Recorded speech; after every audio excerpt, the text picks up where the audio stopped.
I'll be completely honest here. When HBO Max, or just Max now, I guess, first announced My Adventures with Superman, I did not have high expectations at all. Aside from the new Lois Lane design, I didn't really find much to be too excited about, and to be fair, it was hard to be excited about it at the time. Superman is a character that has been around for over 80 years. You've never seen him like this before, or you may know him, but not like this. These are things we've heard over and over about Superman stories, and sometimes it just feels repetitive.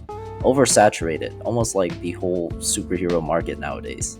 But getting through episode 1, I was immediately hooked, to the point where I watched as much as I could until I fully caught up with the show all in a single day.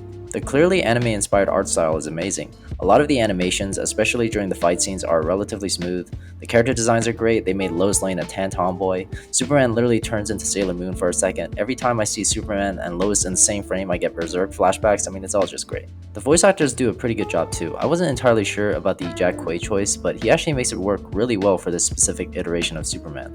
Alice Lee does the enthusiastic, bold demeanor of Lois Lane justice. Ishmael Saeed gives Jimmy Olsen so much character and life. The main cast overall is very talented. Obviously, there are some corny, exaggerated moments, but I mean, it's a kid-friendly Superman cartoon, so it's kind of expected. As far as any other critiques go, while I do appreciate the character designs for the villains, I do think they could have made them less tech-based, at least collectively. I know it's relevant to the plot, but they did miss out on some pretty cool comic book designs by doing this exclusively. Also, I do feel they kind of reach with the whole Superman is secretly a menace thing. Without getting too into it, it's not that the reason isn't understandable, it's more of there's just no way you're that confident. I've also always had my gripes about Amanda Waller, not just in the show but her character in general. Like, her whole character is supposed to be the person that does horrible things for a better future, but most modern depictions just make her this short-sighted, blind patriot. To be honest, I wasn't feeling most of the villains here except Lane and maybe Parasite, but this is definitely one of my nitpicks about the show.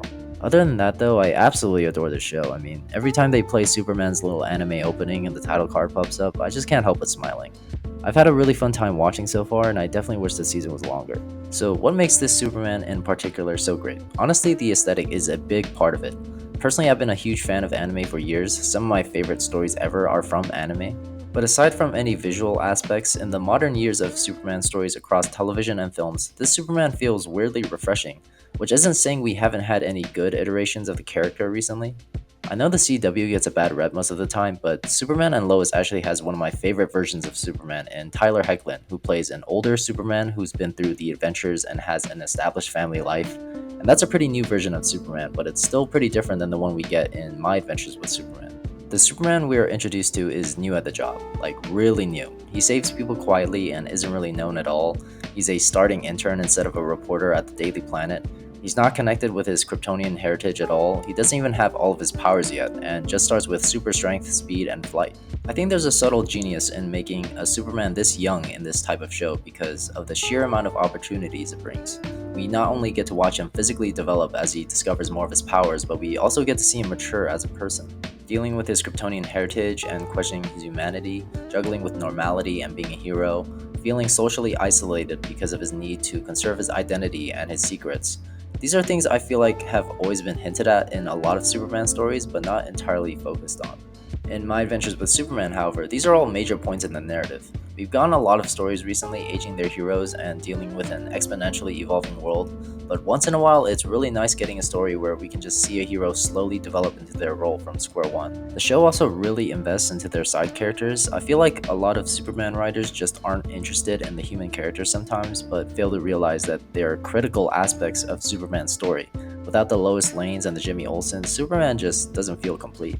Lois Lane isn't just Clark Kent's love interest, she's the anchor to Superman's humanity. She is constantly keeping him in check and motivating him to help others, but also help himself sometimes. Lois Lane is supposed to encompass everything Superman loves about humanity, and I think the show does a pretty good job at reflecting that. At the very least, they do a good job at reflecting that dynamic in its relatively early stages. Lois Lane herself is a bold but often overly outlandish and impulsive reporter. She's compassionate, but sometimes overly emotional, especially in dire situations.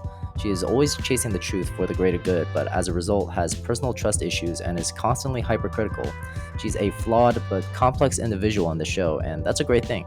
And as much as a lot of people don't agree, but Jimmy Olsen is important too. He's someone that not only looks up to Superman, but Clark Kent as well.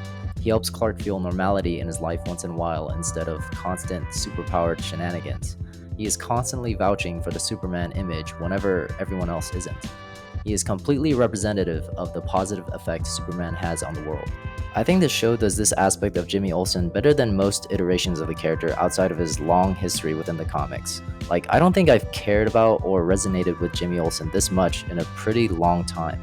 And making Jimmy Superman's roommate and basically his whole social media team was just a great touch. His conspiracy obsessed, joke filled personality mixes with Clark and Lois' dynamic very nicely as well. This is a show that clearly cares about its characters and invested a lot of time in doing these characters justice, which brings me to my next point.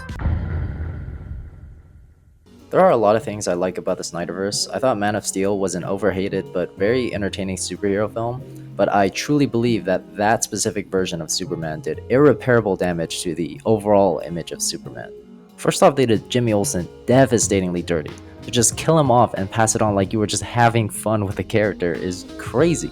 Jimmy Olsen isn't just an important character, he's a needed character. Especially if you're making a more cynical Superman, he's that extra third perspective and that optimistic human element. He's like the puck to Superman's guts, essentially. Secondly, Lois Lane just doesn't work, which is so weird to say in a Superman-centered narrative. In Batman v Superman, there are more scenes of Lois Lane doing random reporter stuff than actually interacting with Clark Kent. That doesn't necessarily mean that Lois Lane can't be her own independent character, but barely even attempting to establish some type of synergy between Lois Lane and Superman just doesn't feel right. There's also this common theme of connecting Superman to Christianity, which is a cool concept and all, but it's just fundamentally wrong. Superman isn't Jesus Christ or God or any other type of God. He was raised on a normal farm in Smallville, he went to a normal school, he was taught human morals and how to be a kind-hearted person by his two normal adoptive parents, Jonathan and Martha Kent. Apart from his alien physiology, Clark Kent is just a normal person trying to do good. All respect to Zack Snyder and his guts to always be super ambitious and have this expansive vision, but I truly believe he did not understand this part of Superman's appeal. With how much popularity My Adventures with Superman is garnering right now, I think we've finally moved past this era of Superman. And as someone who has always been a huge fan of DC and Superman, it's just so nice seeing this character be as appreciated and resonated with as he is right now. Like he's finally back even though he never really left. I think there has always been something fascinating about Superman being a darker, brooding, Batman-esque figure, and that's why a large part of the fandom wanted that for a very long time. But I think that just comes from the interest of seeing a hero who is so established in his wholesome roots become someone that is just so radically different.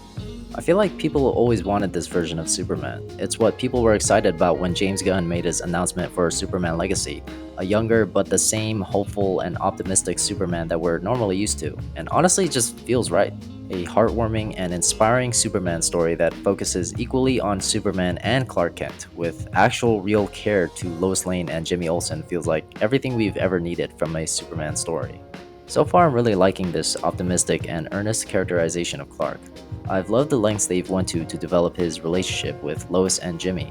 We have just a couple more episodes with another season confirmed, I believe, and I can't wait to see how they expand on these characters in the last stretch of the season.